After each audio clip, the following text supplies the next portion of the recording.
Hi everyone, it's Jamie again. I decided to go ahead and reshoot my other video.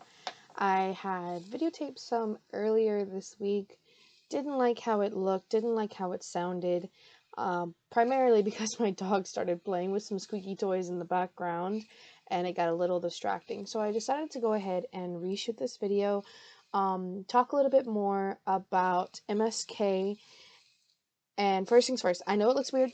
I'm kind of in my closet right now.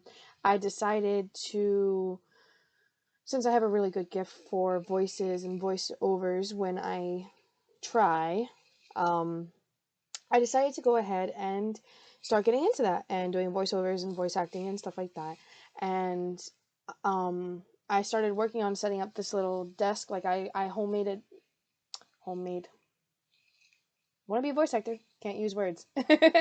I decided to upcycle an old broken down dresser from IKEA that I've had for years and took it apart, took apart the drawers and made a desk and a table out of it. So that's nice. So I'm in my closet. I'm probably going to be doing my videos from my closet in the future. Have at least a nicer lighting source over here, and it's very, very sudden, very new, so I haven't gotten all the stuff. Soon I'll have like the wall foam for soundproofing and an actual nicer mic coming down.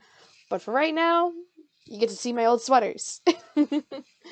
um, so I want to thank everyone that has watched my previous video. First off, I did not expect to get really any views whatsoever. So to see a steady flow coming in was actually a very, very welcoming sight for me and very encouraging.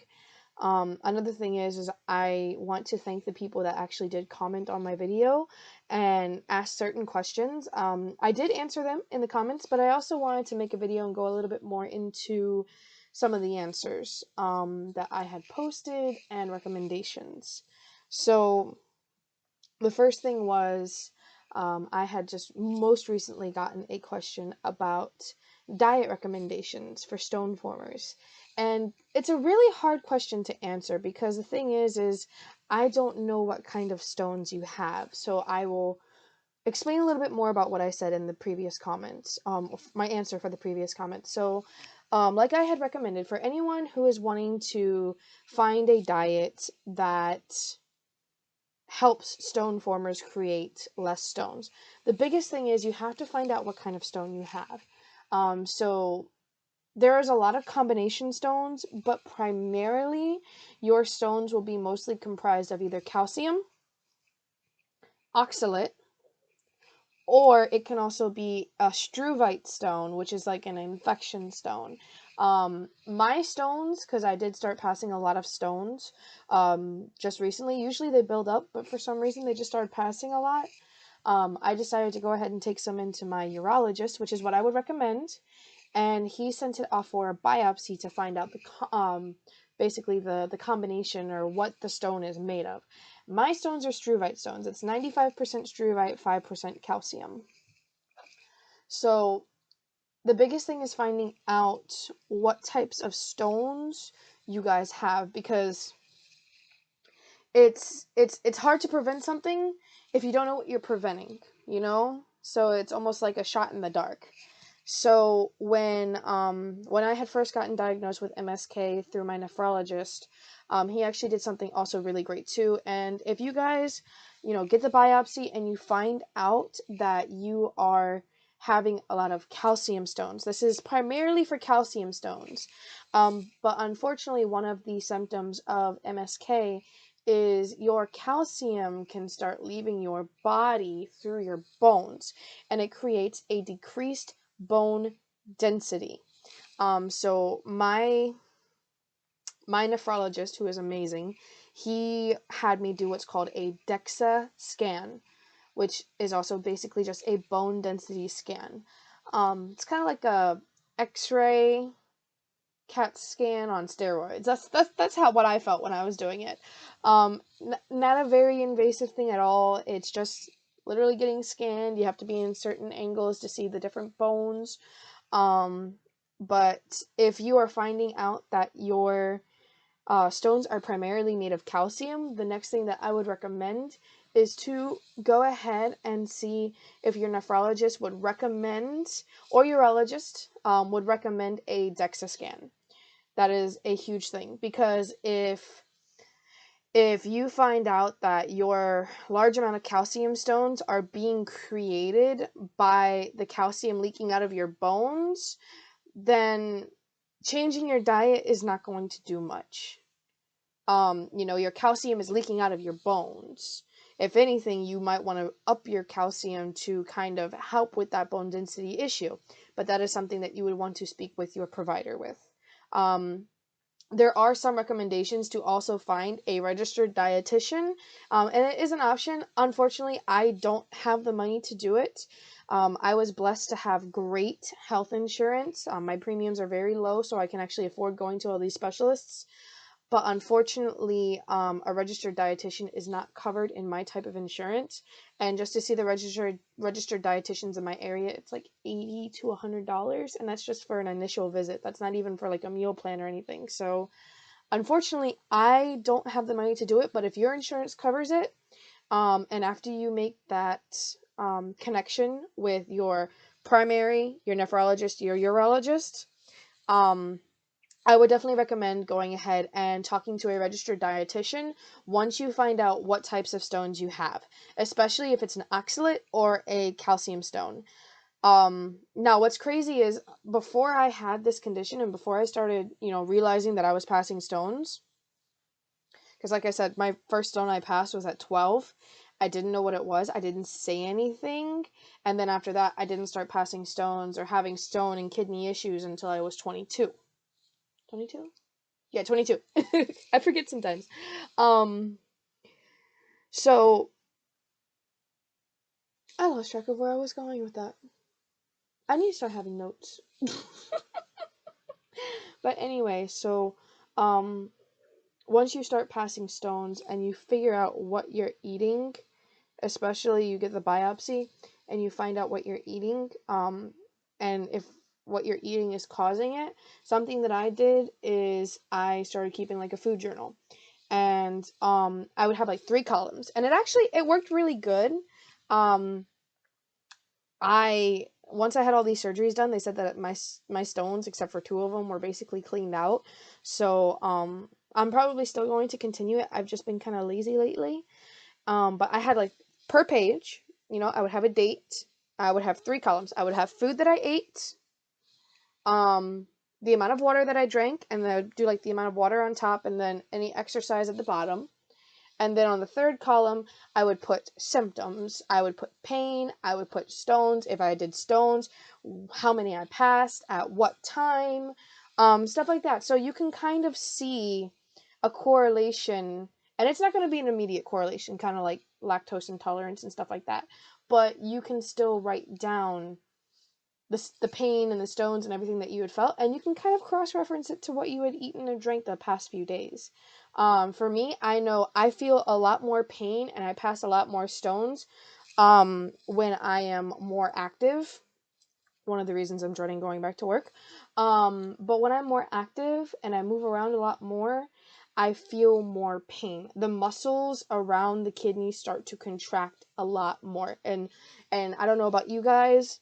Comment down below if you agree, but there have been times where the kidneys and the muscles around the kidneys contract so much that it almost feels like it has its own heartbeat. At least that's what it feels like for me, and that's when it's usually at the height of its pain. Which brings me to the next point is, I know I had 2 people also on my page comment about how much pain they've been feeling with the stones. Trust me, I get you. For me, I did recommend it to both of them, but I'll also put it in the video for anyone else that's finding this. I recommend a weighted heating pad. Now, this is definitely if you're at home. For me, going back to work, I'm probably going to go ahead and invest in a heating pad belt. There's a really cool one on Amazon. I'll see if I can go ahead and put it in the description box below, because I have been saving up money for this, and I think it's going to be a great investment for anyone else who works with physical activities or physical labor, and you want to be able to have something that helps relieve your pain. So from a medical aspect, like I said, I'm a med student, I will go ahead and share this with you. Cold can help sometimes, but I will let you know this. When it comes to chronic pain, pain that you feel on a regular basis, heat will do wonders to relax the muscles and relax the pain feeling. Now, this is the important part. When you have an injury, like a sprained ankle, a pulled muscle in your back, anything of that kind of sort, you do not want to use heat. You want to use cold. Okay? You want to use the rice method. And it's really, really important. And a lot of people don't realize this. And I learned this actually recently from my chiropractor because I had a sprained muscle in my back from moving wrong or lifting something wrong. And unfortunately, it was very close to my kidney area. And my kidneys were spasming a lot, so I would use my heating pad. Did not help the sprained muscle. It actually made my muscle feel worse to the point where I felt like I couldn't walk. And it's because when you have heat, that heat put on that area with the injury or the pain is going to increase your blood flow to that area. And it's going to cause almost like an inflammatory response. So you have to be very careful with using that on actual injuries and not chronic pain. Ice does, or cold temperatures or ice does the opposite. You know, it pushes blood flow away from that area so that inflammatory response can go down. So that's very important for you guys to know when it comes to pain with your kidneys and pain with your stones, and also being very careful if you suffer from like a back injury or back pain. I work at a warehouse. I work for a retail warehouse company. I'm not going to say it, but it is like one of those types of home improvement stores. And I work on the floor, so I have to do a lot of lifting. I have to do a lot of going up and down ladders, so I get it. Pain and stones passing at work, it gets you. So, like I said, I'm going to link below the product that I recommend. Of course, this is me recommending it before trying it, but I have been so excited to get it. Probably when I do get it, I'll go ahead and use it for a little bit, give you guys a review. That way, you know, if anyone else works in labor jobs or even at an office job, but they won't let you have like a heating pad attached to the wall outlet, because I know there's some picky people like that. I used to work in call centers and we were not allowed anything like that. I'll go ahead and leave the link down below, but it basically what it is it's kind of like those back braces or back protectors without the crisscross straps that would go over your shoulders. And in it, there is a front and back, which is really great if you're having pain from either a UTI or a stone passing in the front. So you have that heat source, but it has a front and back heat source. And in the back, it also has massagers, which is really great. And it's mobile because what it does is it connects to a battery pack that you slip into the pocket of the belt where it holds the battery pack, and it can run, I believe it was like 4 hours on both heat and massaging. And there's multiple temp levels, there's multiple massaging levels. So I'm really excited. But I would recommend that if you have pain from moving around, and as well with the cold. Now, I know I did have a comment on there saying that they were struggling with winter. I live in Florida, so I really don't know the best recommendations, unfortunately, for dealing with the cold. I don't want to, you know, BS you and give you an answer or look at research and see what other people say, but then their answer is BS. You know, I would really talk to I would really talk to a urologist or a nephrologist in your area, or talk to your doctor about it, see if they have any recommendations. Unfortunately, there are a lot of doctors who are like, oh, well, if your stones aren't passing, you don't feel pain. No, that's not true. We feel pain every day. And that's one of the things that I really want to make aware on this channel is, unfortunately, doctors will not understand what you are going through. And it's very hard to validate your pain when everyone else says something different. No, it's not real pain if you have no stones passing. Baloney. Okay, baloney. I try not to curse on videos, but baloney. Okay, because your pain is real. I've had stones passing and it's painful, especially when it gets stuck. I feel pain when tissue's passing. Um, I feel pain when the kidneys start cramping and the muscles around the kidneys start cramping. And the main reason why those kidneys will start cramping and feeling like it has that heartbeat pulse is because the sand, the little itty bitty stones, are all scraping down the side and causing it to contract. So we feel pain every day. I believe you. I believe that you are feeling pain because I know I'm feeling pain. What I'm gonna start trying to do, like I said, I'm returning to work soon, and I'm very nervous about it because I have not been working since February, and that was just because my condition started getting so bad. So I think one of the things I'm going to try to do is I am going to try to get that heating belt. I'm going to try to drink lemon water. I've seen a lot of people in my support groups on Facebook that have the same condition as us, drinking lemon water while exercising, while doing any strenuous labor, or also if you're outside in a really hot temperature. It actually does really good for keeping us hydrated, but also it really helps us like keep everything moving through the urinary system and flushing everything out so it doesn't hurt as bad. Now, I haven't tried that to a fullest extent, but I am going to start trying it once I go back to work. But I think that's all this time. Like I said, I'm really happy that you guys have commented. I'm really happy that people have been watching this video. It has brought me a lot of joy knowing that I'm going to be able to help people with my experiences and help people feel validated. So, if you guys have more questions, any updates, I have a lot of personal updates, but I'll probably keep that for another video. But I'm going to try to start loading more often on here. Also, soon for my voiceover stuff, I am going to be making a separate YouTube video channel. And I will let you guys know about that once I finally get it set up. Like I said, I have a long way to go, so you don't see stark white walls. But yeah, so I just want to leave you guys with this.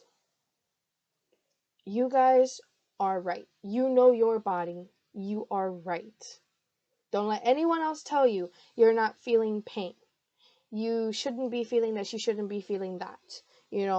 I support doctors to the fullest. I'm becoming a doctor of physical therapy myself. But the thing is it's always called practicing medicine because every person, every body is not the same, okay? If you feel like something's wrong with you and a doctor is not listening to you, go to the ER, get a second opinion, go to an urgent clinic, find someone else who will listen, guys, because you as a person, you are so important, not only to your life, but to other people's lives, whether it be friends, family, coworkers who depend on you mentally when they're going insane at work. But you guys are important, and you should be doing everything that you can to take care of your body, okay? I want to leave you guys with that. I love you guys. I am excited to see what you guys think of this video. If you have any more questions, please go ahead and put them in the comments down below. And I will see you next time.